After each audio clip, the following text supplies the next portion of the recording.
Channel को like and subscribe करें, share करें। हाय स्टूडेंट्स, अपन एक न्यू चैप्टर की शुरुआत कर रहे हैं। 11 चैप्टर है समाकलनों के अनुप्रयोग, एप्लीकेशन ऑफ इंटीग्रल्स। इसका पहला भाग यानी कि आपको इस वीडियो के अंदर बेसिक मिलेगा कि इस चैप्टर में आपको कौन कौन से फॉर्मूले यूज करने हैं, कैसे यूज करने हैं, किस टाइप से क्वेश्चन के अंदर फिगर बनाएंगे, कैसे लिमिट लेंगे, ये आपको इस वीडियो में देखने को मिलेगा।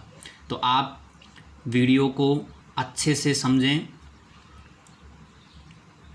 इस चैप्टर के जो नंबर हैं, एग्ज़ाम के अंदर जो आरबीएससी में चैप्टर आएगा 6 नंबर का आएगा, यानी कि 6 नंबर का ये चैप्टर है। 6 नंबर के चैप्टर में आपको 2 क्वेश्चन आएंगे एग्ज़ाम में। एक क्वेश्चन आएगा 3 का और दूसरा भी आएगा 3 का, यानी 3 के 2 क्वेश्चन एग्ज़ाम में पूछे जाएंगे इस चैप्टर से जो आएंगे। यानी कि ये जो 3 नंबर का क्वेश्चन आएगा ये आएगा 22 नंबर पे आएगा और ये क्वेश्चन आएगा 23 पे। यानी एग्ज़ाम में दोनों क्वेश्चन कंटिन्यू आते हैं इस चैप्टर के, 22, 23, 3 + 3 = 6। तो समाकलनों के अनुप्रयोग यानी कि 11वां चैप्टर 6 नंबर का है। 2 क्वेश्चन एग्ज़ाम में पूछे जाएंगे, नंबर मैंने बता दिए हैं। तो आप समाकलन के बारे में नॉलेज ली थी 9 चैप्टर में, 10 चैप्टर में। दोनों चैप्टर कंप्लीट हो गए हैं। 9 चैप्टर 6 नंबर का था, 10 चैप्टर 6 नंबर का था, 11 चैप्टर भी 6 का ही है। यानी कि जो फॉर्मूले आपने 9 चैप्टर में पढ़े थे, 10 चैप्टर में जो आपने डेफिनेट इंटीग्रल पढ़ा, लिमिट वाला चैप्टर था, उसके क्वेश्चन कैसे सोल्व किए थे अपन ने, वही क्वेश्चन आपको यहाँ पे देखने को मिलेंगे। ठीक है, इसमें केवल और केवल एरिया आएगा, फिगर बनाना पड़ेगा आपको। फिगर बनाने का 1 नंबर एग्जाम में मिलेगा, ये बात अच्छे से ध्यान रखें। पेंसिल का प्रयोग करें, फिगर यानी कि चित्र अच्छे से बनाएं, नामांकित बनाएं। शेडेड एरिया, छायांकित भाग अच्छे से दर्शाएं, उसमें उसका 1 नंबर अलग से मिलेगा आपको। 1 नंबर मिलेगा फॉर्मूला यूज़ करने का और 1 नंबर मिलेगा आपको लास्ट में सोल्व करके आंसर निकालने का। ऐसे 3 नंबर का क्वेश्चन इसमें से पूछा जाएगा। ठीक है स्टूडेंट्स, अपन शुरुआत करते हैं इसके बेसिक के बारे में। तो इस चैप्टर में सबसे ज़्यादा फॉर्मूला यूज़ होगा ये वाला जो मैं आपको रिपीट कर रहा हूँ, integration 1/x² + a² dx = 1/a tan 1 x/a + c। ये फॉर्मूला बहुत ज़्यादा यूज होगा। एक ये वाला होगा √a² - x² dx, x/2 √a² - x² + a²/2 sin 1 x/a + c। एक ये फॉर्मूला बहुत ज़्यादा यूज़ होगा। दोनों फॉर्मूले वेरी इंपॉर्टेंट फॉर्मूले हैं, ये आपको अच्छे से लर्न होने चाहिए। और एक x की पावर n का यूज़ होगा, वो आपको सभी को पता है, x की power n + 1/n + 1 + c। Constant भी कई जगह मिलेगा आपको, किसी भी कांस्टेंट का cx + c, कांस्टेंट जो भी रहेगा आ जाएगा, उसके साथ x लगा देंगे क्योंकि x के रेस्पेक्ट अपन इंटीग्रल कर रहे हैं। ओके, तो इन 4 फॉर्मूले इस 11 चैप्टर में यूज होंगे मोस्टली, जो आपको अच्छे से याद हैं क्योंकि आपने 9 चैप्टर और 10 चैप्टर कंप्लीट कर लिया है। अब हम बात करते हैं इसके अंदर और क्या काम आएगा। 11th क्लास का ये काम आएगा, सुन लेना आप लोग। 11th क्लास में पढ़ा था आपने वृत्त का समीकरण, equation of circle x² + y² = a²। ये होता है इक्वेशन ऑफ सर्किल। इसका फिगर बनाना होगा, वो फिगर आपको याद होना चाहिए। ऐसे बनाएंगे आप, ये होगा सेंटर होगा, ये रेडियस हो गई, ये होता है सिमेट्रिक, इसके चारों भाग इक्वल हैं 1 2 3 4। ये सेंटर होगा, ये x अक्ष हो गया, x डैश y डैश, यहाँ से यहाँ तक रेडियस है, यानी कि ये पॉइंट होता है a,0, ये पॉइंट होता है 0,0, ये पॉइंट होता है 0,a, क्योंकि ये भी a है, ये भी a है, ये भी a है, ये भी a है। ये x अक्ष पर है तो y का मान 0 हो गया, ऑन x अक्ष y 0, तो a,0, ऑन y अक्ष x 0, 0,a। ओके, सेकेंड एक काम आएगा आपको दीर्घवृत्त का समीकरण। ये भी आपने 11th क्लास में पढ़ा था। इक्वेशन ऑफ इलिप्स, क्या बता रहा हूँ आपको, इलिप्स कैसा होता है, इसका इक्वेशन कैसा होता है, सुनिए students. X square upon a square plus y square upon b square equal to 1। इसका फिगर भी आपको अच्छे से लर्न है। इसके 2 फिगर मैंने बताए थे आपको। ऑन एक्स अक्ष पे नाभि हूँ, फोकस, ये सेंटर हो गया, ये फोकस हो गई, नाभि हो गई, ये शीर्ष हो गया, ये होता है a,0, ये होता है 0,b। यहाँ से यहाँ तक a है तो a,0 हो गया। अब देखिए यहाँ से यहाँ तक a है तो a,0 हो गया, यहाँ से यहाँ तक b है तो 0,b हो गया, क्योंकि y के नीचे b लेंथ है, x के नीचे a लेंथ होती है, तो x अक्ष पर लेंथ a होती है। ठीक है, एक ये फिगर काम में आएगा। Equation of ellipse x square upon a square plus y square upon b square equal to 1। ठीक है, 11th क्लास का रिपीट कर रहा हूँ, जो जो यूज़ होना है तो आप एक बार रिवाइज कर लें। और देखिए नेक्स्ट इसके अलावा कौन सा काम आएगा, मैं आपको यहाँ पे x माइनस एच का square plus y minus k का square equal to a square, ये भी आपके पास वही था इक्वेशन ऑफ सर्किल। ये h और k इसका सेंटर हो गया, ए रेडियस हो गई, ये भी सर्किल था। इस सर्किल में सेंटर 0 0 है जब ये इक्वेशन होता है। जिसका सेंटर 0 0 हो उसमें ऐसा बनेगा, इसमें x minus h y minus k हो, उस हिसाब से सेंटर जहाँ होगा उस हिसाब से सर्किल बनेगा। ठीक है ना। देखिए स्टूडेंट्स, मैंने बना दिए यहाँ पे परवलय का समीकरण, equation of parabola y square equal to 4ax on x अक्ष पे इसका फोकस होगा, नाभि होगी एक्स अक्ष के ऊपर। ये बनेगा परवलय का एक समीकरण का फिगर। यहाँ होता है a,0, ये होता है 0,0, इसको शीर्ष बोलते हैं, इसको नाभि बोलते हैं। फोकस ये वर्टेक्स होता है। परवलय का समीकरण x square equal to 4ay, ये दोनों ही काम आते हैं। ज़्यादातर क्वेश्चन यानी बुक में क्वेश्चन इन्हीं के 2 के ही हैं। X square equal to 4ay on y पे बना दिया, ये 0 0 हो गया शीर्ष, ये इसका नाभि हो गया 0,a, फोकस वर्टेक्स। ओके, यानी कि एक प्लस एक्स वाला और एक प्लस वाई वाला, 2 ही फिगर बनते हैं। यहाँ पे आपको 4a मिले या ना मिले, कोई भी कांस्टेंट मिले, लेकिन फिगर ऐसे ही बनेगा। उस कांस्टेंट के हिसाब से फोकस का कोऑर्डिनेट चेंज हो जाएगा, नाभि बदल जाएगी।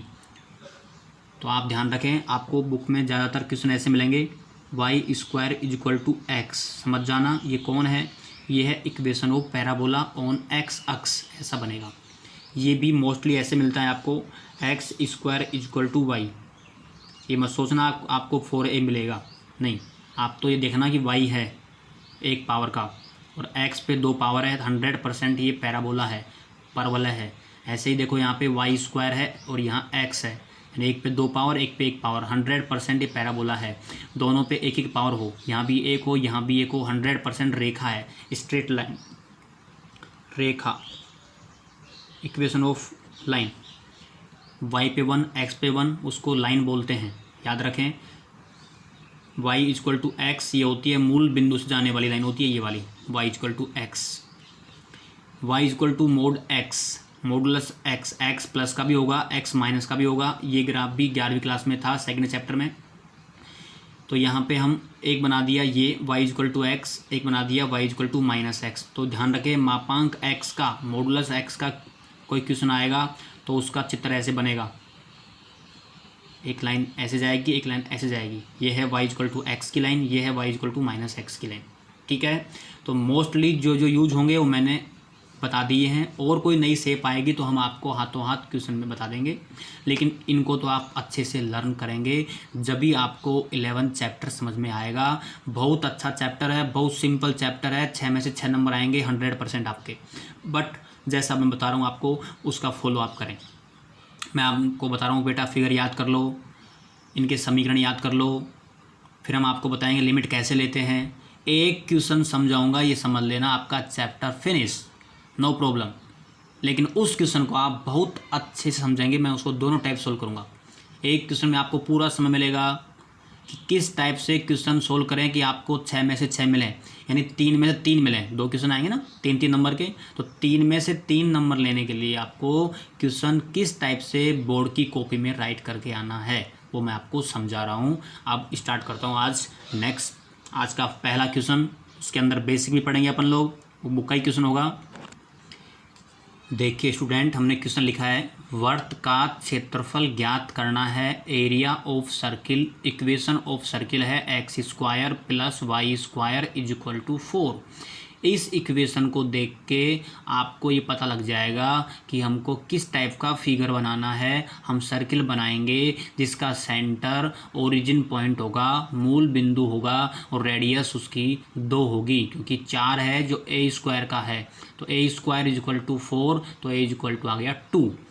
तो हमको ऐसा सर्किल बनाया आपके सामने। ये तो है इसका सेंटर, यानी कि मूल बिंदु 0 0 है, ओरिजिन पॉइंट बोलते हैं इसको, और यहाँ से यहाँ तक है रेडियस है, ये 2 है, तो ये पॉइंट आ गया 2,0, क्योंकि एक्स अक्ष पे वाई का मान 0 होता है। ये डिस्टेंस 2 थी, 4 है, यहाँ 16 आएगा, कभी यहाँ 36 आएगा, कभी यहाँ 8 आएगा, कभी यहाँ 1 आएगा, लेकिन फिगर ऐसा ही बनेगा, केवल ये रेडियस चेंज हो जाएगी, यानी कि ये पॉइंट चेंज होगा, ये पॉइंट चेंज नहीं होगा।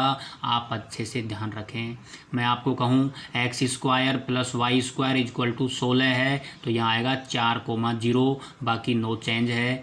मैं कहूँ x square plus y square equal to यहाँ 1 है, तो यहाँ 1 आएगा। X square plus y square equal to यहाँ पे 2 है, 2 आ गया, तो आएगा √2। यहाँ आ गया 8, तो आ गया 2√2। समझ रहे हो ना, केवल ये पॉइंट बदलेगा। तो हमको यहाँ वर्त का क्षेत्रफल, कंप्लीट वर्त का क्षेत्रफल निकालना है। तो ये सिमेट्रिक है, ये 1 2 3 4, 4 के 4 बिल्कुल इक्वल हैं। हम क्या करेंगे, यहाँ पे एक भाग का क्षेत्रफल निकालेंगे, 1 पार्ट का एरिया फाइंड करेंगे, उसको फिर 4 से मल्टीप्लाई कर देंगे, तो हमारे पास कंप्लीट वर्त का क्षेत्रफल आ जाएगा। आंसर जो आएगा उसको आप चेक कैसे करेंगे कि हमारा आंसर सही है या गलत है, वो भी हम आपको लास्ट में बताएंगे क्वेश्चन पूरा करने के बाद, ताकि आपको पहले वो समझना है, फिर आपको आंसर चेक करना सिखाएंगे। ठीक है स्टूडेंट, तो मैं शुरुआत करता हूँ। कॉपी के राइट भाग में आप फिगर बनाएंगे। याद हो गया क्या बताया मैंने आपको? कॉपी के राइट भाग में पेंसिल से अच्छा सा चित्र बनाएंगे, फिर इसमें शेडेड रीजन दिखाएंगे। तो हमको तो कंप्लीट निकालना है, तो आप इसको स्केल से ऐसे राइट करेंगे।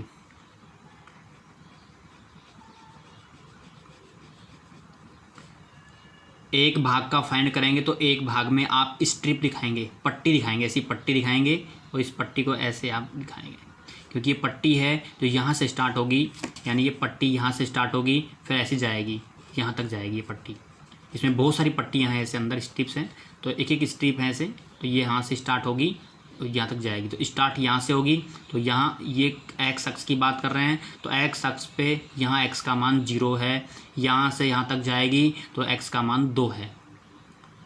यदि आप स्ट्रिप ऐसे लगाते हैं, यानी कि वाई अक्ष के समांतर लगाते हैं, तो लिमिट एक्स अक्ष की लेनी होंगी, याद रखना। यदि आप इस पट्टी को आप ऐसे लगाते हैं, ऐसे, यानी ऐसे लगा दूँ मैं पट्टी को, ऐसे दिख रही है, यदि ऐसे लगा देंगे तो लिमिट आपको फिर वाई की लेनी होगी, वाई अक्ष की।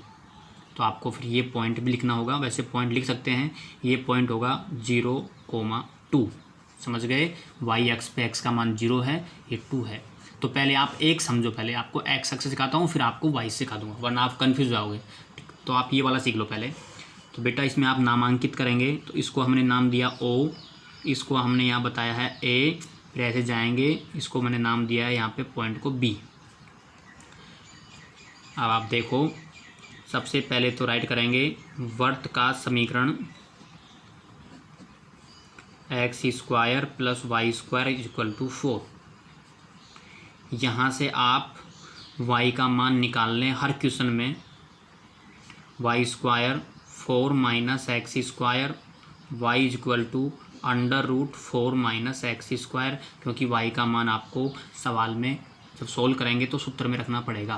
तो आप याद रखें, वर्त का समीकरण आए, परवलय का समीकरण आए, दीर्घवृत्त का समीकरण आए, यानी कि सर्किल आए, इलिप्स आए, पैराबोला आए, लाइन आए, तो आप क्या करोगे, उसमें से y की वैल्यू फाइंड कर लोगे, ट्रांसफ़र करके y की वैल्यू निकाल लेना। ठीक, फिर लिखेंगे अभिष्ट क्षेत्रफल, अभिष्ट क्षेत्रफल, required area. Is equal to, तो आप देखो कंप्लीट है ना, तो हम यहाँ क्या करेंगे 4 से मल्टीप्लाई करेंगे। 4 क्यों किया है, 1 2 3 4, केवल इसका एरिया बताएंगे। यहाँ से स्टार्ट करेंगे ओ से, यहाँ से चलेंगे ओ, फिर जाएंगे यहाँ ए, फिर ऐसे जाके फिर जाएंगे बी, फिर वापस आ जाएंगे यहाँ। तो बोलेंगे ओ ए बी ओ का क्षेत्रफल, area of O A B O. दोबारा सुनो, यहाँ से स्टार्ट किया अपन ने, यहाँ ओ है, फिर ऐसे गए ए पर आए, फिर ए से ऐसे जा रहे हैं आप, यहाँ आ गए, फिर आ गया बी, बी से वापस आ गए ओ। तो ओ ए बी ओ का एरिया उसको करेंगे 4 से मल्टीप्लाई, तो अभिष्ट क्षेत्रफल कंप्लीट वर्त हो जाएगा। ठीक है, फिर क्या करोगे, इज इक्वल टू 4, फिर लगाएंगे इंटीग्रेशन, फिर लगाएंगे y, फिर लगाएंगे dx। ये फॉर्मूला है जो आपको याद रखना है, y dx है क्योंकि हम लिमिट x अक्ष की काम में लेंगे। जब पट्टी ऐसे लगाएंगे तो लिमिट x अक्ष की लेंगे, तो यहाँ पे dx लिखना होगा y dx। अब लिमिट सीखते हैं अपन, लोअर लिमिट क्या है, अपर लिमिट क्या है। तो देखो लोअर लिमिट स्टार्ट कहाँ से किया था, ओ से किया था ना, तो ओ पे, इस ओ पे x का मान कितना है, x का मान ये है, y का मान ये है, तो हमको x का चाहिए, तो x का मान है 0, तो लोअर लिमिट आ गई 0। अब यहाँ से जा रहे हैं ए पे, तो ओ से जाके ए पे रुक गए, ए पे जाके आपने देखा कि x का मान कितना है 2, यानी कि अपर लिमिट आ गई आपके पास 2। तो आप मुझे बताओ, आपको लिमिट लेना आ गई होगी ना, कि लिमिट कैसे लेंगे, लोअर लिमिट 0, अपर लिमिट 2, 0 से 2, लिमिट ऐसे लेंगे, ध्यान रखना x अक्ष का स्टार्टिंग पॉइंट और एंडिंग पॉइंट में x की लिमिट मान देख लेंगे। अब देखना बेटा, 4 इंटीग्रेशन 0 से 2, y का मान मैंने पहले निकाल लिया था, उसको रख देंगे √4 माइनस एक्स स्क्वायर dx। अब इस 4 को स्क्वायर में कैसे लिखेंगे, 2 का स्क्वायर, फिर यहाँ पे फॉर्मूला लगाना होगा। अब मैं लिख रहा हूँ we know that √a² minus x square dx।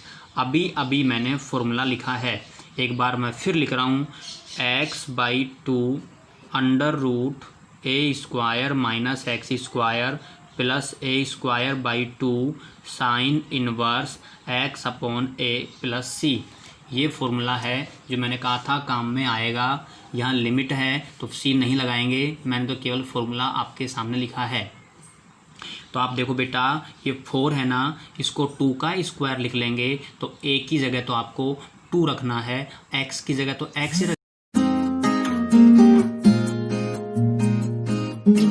तो मैं पुट करता हूँ इसमें, is equal to 4 bracket x/2 √4 minus x square plus a² की जगह 4 sine inverse x/2 bracket lower limit 0 upper limit 2।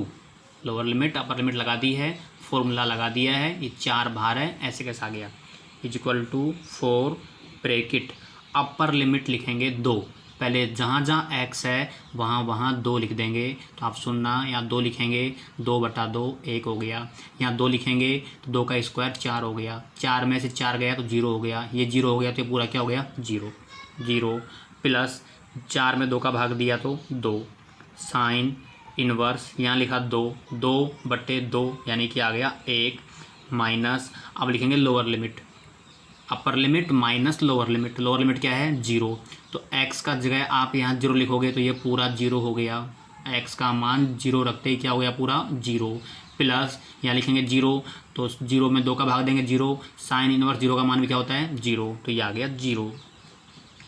Limit दोबारा सीख लेना, पहले अपर लिमिट लिखेंगे, अपर लिमिट हमने लिखी है 2, तो यहाँ 2 लिखा, 2/2 1 हो गया, 2 लिखा तो ये 0 हो गया, तो पूरा 0 हो गया, 0 आ गया, प्लस 4 में 2 का भाग दिया 2 आ गया, यहाँ 2 लिखा, 2/2 1 होता है, साइन इनवर्स 1 आ गया, माइनस लोअर लिमिट 0 लिखने से पूरा 0 हो गया, ये भी 0 हो गया और ये भी 0 हो गया, 0 लिख दिया है, is equal to 4 bracket 2 multiply sine inverse 1। Second chapter मैंने आपको पढ़ा दिया है, इनवर्स सर्कुलर फंक्शन। 1 किसका होता है, π/2 का होता है, π/2, 2 से 2 कट गया, 4 पाई यानी कि 4 पाई वर्ग इकाई स्क्वायर यूनिट अंडरलाइन कर देंगे। ये आपके पास रिक्वायर्ड एरिया ऑफ सर्किल आ गया, यानी कि वृत्त का क्षेत्रफल आ गया। ऐसा करने से आपको 3 में से 3 मार्क्स मिलेंगे। 1 मार्क्स फिगर का मिलेगा, 1 मार्क्स आपको इस पार्ट का मिलेगा और 1 मार्क्स आपको कैलकुलेशन करके ये फाइंड करने का मिलेगा। ऐसे आपको 3 मार्क्स एग्ज़ाम में मिलेंगे। ठीक है स्टूडेंट्स, अब आपको मैं डायरेक्ट इसको आंसर चेक करना बता रहा हूँ कि आंसर कैसे चेक करेंगे, कंपटीशन के अंदर कैसे किया जाता है। इसको सुन लेना। वृत्त का क्षेत्रफल 10th क्लास से पाई आर स्क्वायर होता है, तो पाई की जगह पाई आ गया। हमारे को आर का मतलब रेडियस है। यहाँ रेडियस कितनी है, यहाँ पे रेडियस 2 है, दिख रही है आपको, रेडियस 2 है। तो बताइए 2 का स्क्वायर 4 और आ गया पाई, देखो 4 पाई आंसर आ गया। तो आप ऐसे चेक कर सकते हैं कि हमने जो कैलकुलेशन की है ये करेक्ट है, इसमें कोई मिस्टेक तो नहीं हो गई। तो हम ये समझें कि आपको ये समझ में आ गया होगा। एक क्वेश्चन आपको मैं सेल्फ सोल्व करने के लिए राइट कर रहा हूँ ताकि आपने समझा है कि आपके कितना समझ में आया। एक क्वेश्चन आप सेल्फ करेंगे। वृत्त का क्षेत्रफल निकालना है, एरिया ऑफ सर्किल, इक्वेशन दे रखी है मैंने, x² + y² = 1। ठीक है ना। फिगर बना के अच्छे से सोल्व करेंगे, फिर हम आपको नेक्स्ट वीडियो में मिलते हैं।